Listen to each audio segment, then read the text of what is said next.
എഡിക്കോസ് E learning ആപ്പിലേക്ക് സ്വാഗതം.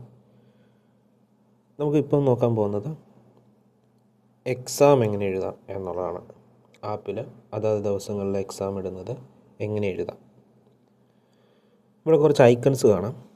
അതിൽ today's exam എന്ന് പറയുന്നൊരു ഐക്കണുണ്ട്. ആ ഐക്കണിൽ ക്ലിക്ക് ചെയ്യണം. എന്തിനു വേണ്ടി?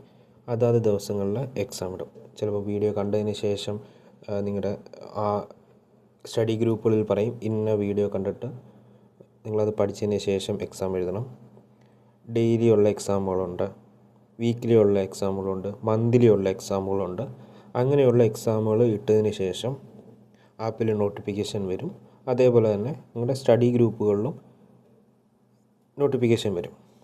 അങ്ങനെ വരുമ്പോൾ എക്സാമുകൾ എഴുതാൻ ടുഡേയ്സ് എക്സാം എന്ന് പറയുന്ന ഐക്കണിൽ ക്ലിക്ക് ചെയ്യാം. ഇവിടെ എക്സാം ഹിസ്റ്ററി, റാങ്ക് ലിസ്റ്റ് എന്ന് പറയുന്ന ഐക്കൺസ് കാണാം. അതിൽ എക്സാം എടുക്കുക. അവിടെ എക്സാം എടുക്കുമ്പോൾ അവിടെ ഏതാണോ എക്സാം ഇട്ടിരിക്കുന്നത് ആ എക്സാം കാണിക്കും, ഡേറ്റ് കാണിക്കും. പിന്നെ എക്സാം ഇനി എത്ര സമയം കൂടി ഉണ്ട് എന്നും കാണിക്കും. ഇവിടെ സ്റ്റാർട്ട് എക്സാം കൊടുക്കുക. ഒരു ഇൻഫർമേഷൻ കാണിക്കും. അതിൽ സ്റ്റാർട്ട് കൊടുക്കുക.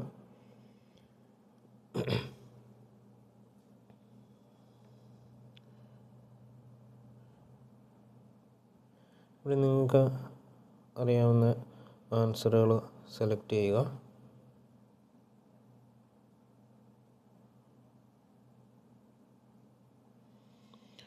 സെലക്ട് ചെയ്തതിന് ശേഷം ഡണ്ണ് കൊടുക്കുക.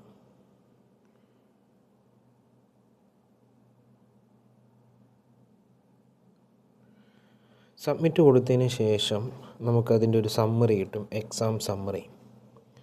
അതിൽ എത്ര സ്കോർ കിട്ടി, എത്ര ആൻസർ കറക്റ്റാക്കി, എത്ര എണ്ണം തെറ്റിപ്പോയിട്ടുണ്ട്, എത്ര ക്വസ്റ്റ്യൻ നിങ്ങൾ സ്കിപ്പ് ചെയ്തിട്ടുണ്ട് എന്നറിയാം. റോങ് ആൻസർ ക്ലിക്ക് ചെയ്ത് കഴിഞ്ഞാൽ നിങ്ങൾ അറ്റൻഡ് ചെയ്ത് തെറ്റിപ്പോയ ക്വസ്റ്റ്യൻസ് ലിസ്റ്റ് ചെയ്യും.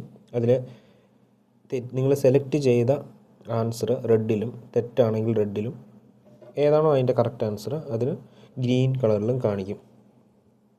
അങ്ങനെ താഴേക്ക് അറ്റൻഡ് ചെയ്ത എക്സാമിൻ്റെ റിസൾട്ട്, റോങ് ആൻസർ കാണിക്കും. അതേപോലെ തന്നെ കറക്റ്റ് ആൻസറിൻ്റെയും കാണിക്കുന്നതാണ്.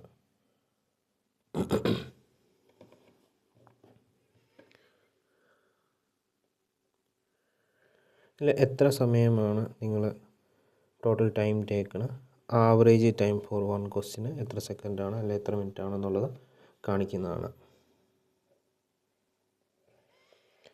ഇവിടെ എക്സാം എഴുതിയ ഹിസ്റ്ററികൾ ലിസ്റ്റ് ചെയ്യും. റാങ്ക് ലിസ്റ്റുകളും കാണിക്കും.